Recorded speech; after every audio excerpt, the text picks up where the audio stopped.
Welcome back to my channel. उम्मीद करती हूँ आप सब खैरियत से होंगे। आज की वीडियो में हम न्यू बॉर्न बेबी के मुकम्मल सूट की कटिंग सीखेंगे। परफेक्ट मेजरमेंट के साथ आपको मैं न्यू बॉर्न बेबी की शर्ट, ट्राउज़र, स्लीव्स, फ्रंट और बैक नेक की कटिंग सिखाऊंगी। वीडियो को स्किप किए बगैर एंड तक ज़रूर देखिएगा।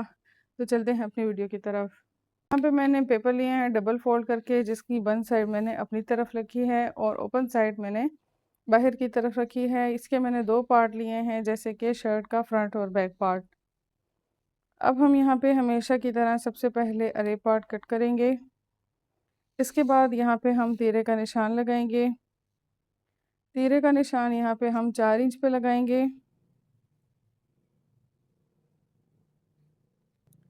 अब हम यहाँ पे चेस्ट, वेस्ट और हिप का निशान लगाएंगे। चेस्ट का निशान हम यहाँ पे 4.5 इंच पे लगाएंगे। इसके बाद हम दूसरा निशान 7 इंच पे लगाएंगे, जो कि हमारा वेस्ट का निशान है। और जो तीसरा निशान है वो हम लगाएंगे 9.5 इंच पे, जो कि हमारे पास हिप का निशान है। और न्यू बॉर्न बेबी के लिए हमें रेडी शर्ट जो है वो 12 इंच चाहिए।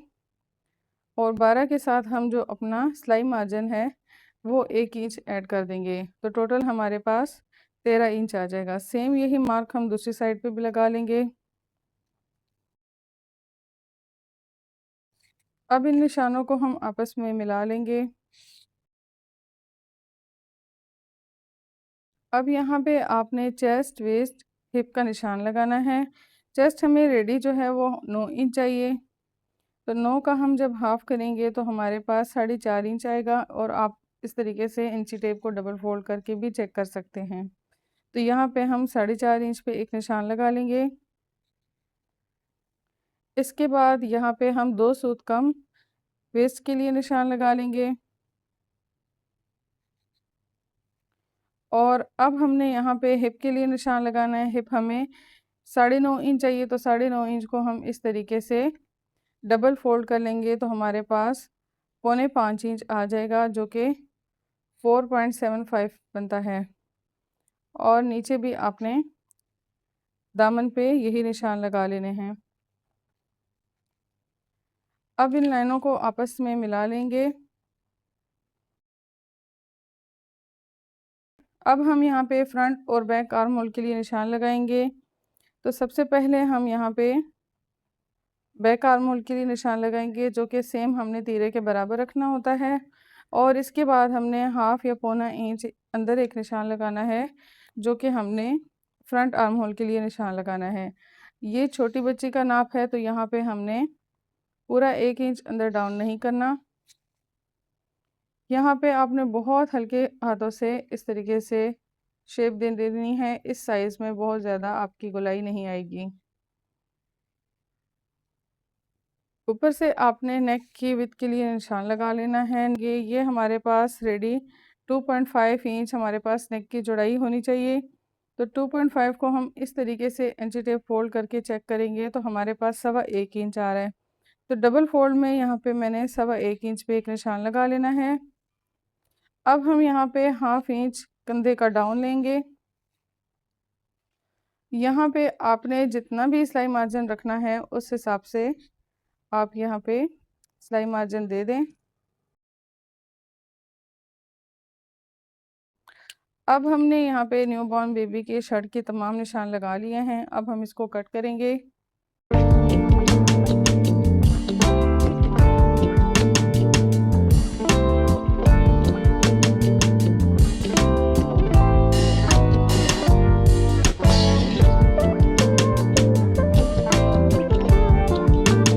अब हमारे पास यहाँ पे न्यू बॉर्न बेबी का फ्रंट और बैक शर्ट रेडी हो चुका है।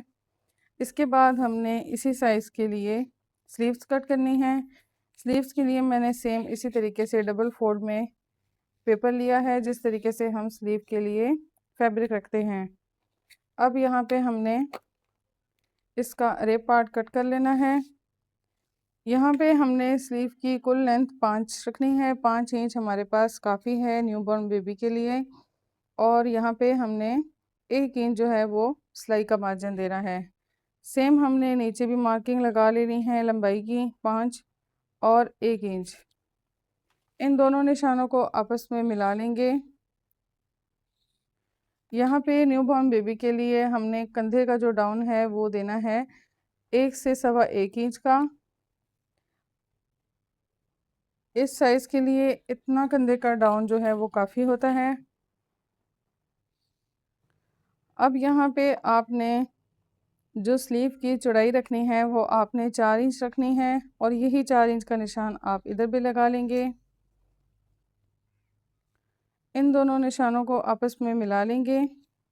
यहाँ पे फ्रंट पे आपने स्लीव की चौड़ाई 2 इंच का निशान लगाना है और वो आपने इधर भी सिलाई मार्जिन में भी लगा लेना है। अब इसके बाद यहाँ पे हम हल्के हाथों से अलिफ दा की शेप देंगे और एक और हल्की सी हम डीप कट की शेप दे देंगे। यहाँ से हम इस तरीके से अपने स्लीव को शेप दे देंगे और इसके बाद यहाँ पे हम कटिंग मार्जिन रख लेंगे। अब हम इन स्लीव को कट कर लेंगे।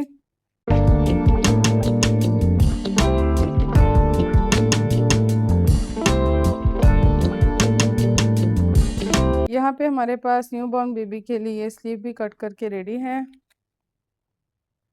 यहाँ पे हमने दोबारा से डबल फोल्ड में फैब्रिक लिया है। इसमें इसी साइज़ के लिए अब हम शलवार की कटिंग करेंगे। सबसे पहले यहाँ पे हम अरे पार्ट कट कर लेंगे। अब हमने यहाँ पे नेफा फोल्डिंग के लिए निशान लगाना है। मान लें कि आप 1 इंच की इलास्टिक यूज़ कर रहे हैं तो आप यहाँ पे 1.5 इंच का एक निशान लगा लेंगे। 1/2 इंच हमारा सिलाई मार्जिन में दबेगा। इसके बाद हमने इस साइज़ के लिए जो ट्राउज़र की चौड़ाई है वो हमने 9 इंच की लेनी है, तो 9 इंच पे एक निशान लगा लेंगे। वही निशान हम नीचे भी लगा लेंगे। यहाँ पे हमें इस साइज़ के लिए टोटल लेंथ जो है वो 12 इंच चाहिए, तो 12 इंच पे इस तरीके से हम निशान लगा लेंगे और 1 इंच हम नीचे फोल्डिंग के लिए भी निशान लगा लेंगे।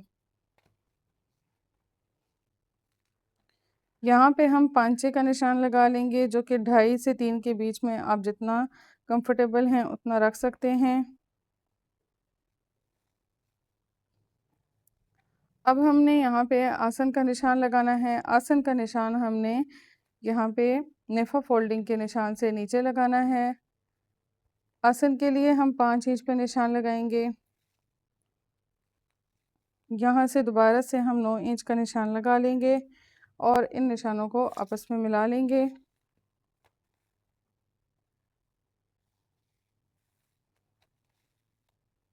यहाँ से हम अब हल्के हाथों से ट्राउज़र की शेप दे देंगे। तो अब हम इस ट्राउज़र की कटिंग कर लेंगे।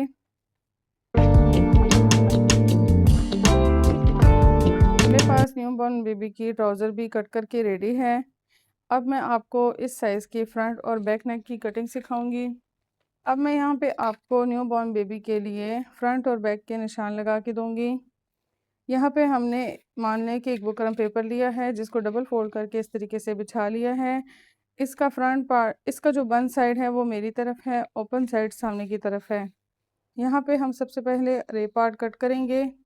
अब मैं आपको बहुत ही इंपॉर्टेंट एक टिप बताती चलूँ, क्योंकि न्यूबॉर्न बेबी जो होते हैं वो हर वक्त बेड पे होते हैं, तो वो अभी चलने फिरने के काबिल नहीं होते। इसलिए उनके जितने भी बटन पट्टी या जो भी बटन पट्टी या हम हुक लगाते हैं, बटन लगाते हैं, वो सब हमें फ्रंट साइड पे रखना होता है। फ्रंट साइड पे इस वजह से कि बैक पे चूँकि वो हर वक्त लेटे होते हैं तो बैक पे उनकी कमर पे ना चुभे, इसलिए ये जो न्यूबॉर्न बेबी के तमाम बटन पट्टी है वो फ्रंट पे लगानी होती है। तो यहाँ पे हम इसका जो बैक नेक बनाएंगे, हमारे पास जो न्यूबॉर्न बेबी के लिए रेडी नेक की चौड़ाई चाहिए वो 2.5 इंच चाहिए। 2.5 इंच को हम इस तरीके से डबल फोल्ड कर लेंगे तो यहाँ पे हमारे पास 1.25 इंच का निशान आएगा। 1.25 इंच पे इस तरीके से निशान लगा लेना है और इस तरीके से 1.5 या 1.25 इंच पे आपने गहराई का निशान लगाना है। इस तरीके से आपने इसको कट कर देना है और यहाँ पे आपने कटिंग मार्जिन रख लेना है। अब हम मान लें कि इसका फ्रंट नेक बना रहे हैं, तो फ्रंट नेक बनाने के लिए सेम आपने इस तरीके से पहले अरे पार्ट कट कर लेना है, सिलाई मार्जिन दे देना है और सेम आपने 1.25 इंच चौड़ाई का निशान लगाना है, क्योंकि फ्रंट बैक नेक की चौड़ाई सेम होती है। फ्रंट नेक के लिए आपने जो डीप निशान लगाना है वो आपने लगाना है 2 या 2.5 इंच पे। तो यहाँ पे हम 2.5 इंच पे एक निशान लगा लेते हैं और यहाँ से सेम हमने 1.25 इंच पे भी निशान लगा लिया। इस तरीके से बॉक्स बना लेंगे। बॉक्स बनाने के बाद यहाँ पे गोलाई की शेप दे देंगे। अब हमने इसके बाद जो फ्रंट पूरी शर्ट होगी इस पे हमने कट लगा देना है। आप चाहें तो पूरी शर्ट पे कट लगा लें। जैसे मान लें कि यहाँ पे हमारे पास शर्ट की लंबाई 12 इंच थी, तो जैसे कि ये 12 इंच है। इसके बाद चाहें तो आप इन सब पे कट लगा के बटन पट्टी लगा लें, चाहे आप हाफ पे बटन पट्टी लगा लें। ये आपके अपने कंफर्ट के हिसाब से है कि आप किस तरीके से कंफर्टेबल हैं बच्चे को सूट पहनाने में। लेकिन ज़्यादातर इस साइज़ में फ्रंट की पूरी पट्टी बनाई जाती है। तो यहाँ पे आप पूरे इस तरीके से पट्टी बना लेंगे और इसके बाद आप यहाँ पे कटिंग मार्जिन दे देंगे और इसको आपने शर्ट के साथ अटैच कर देना है और काज और बटन लगा लेने हैं।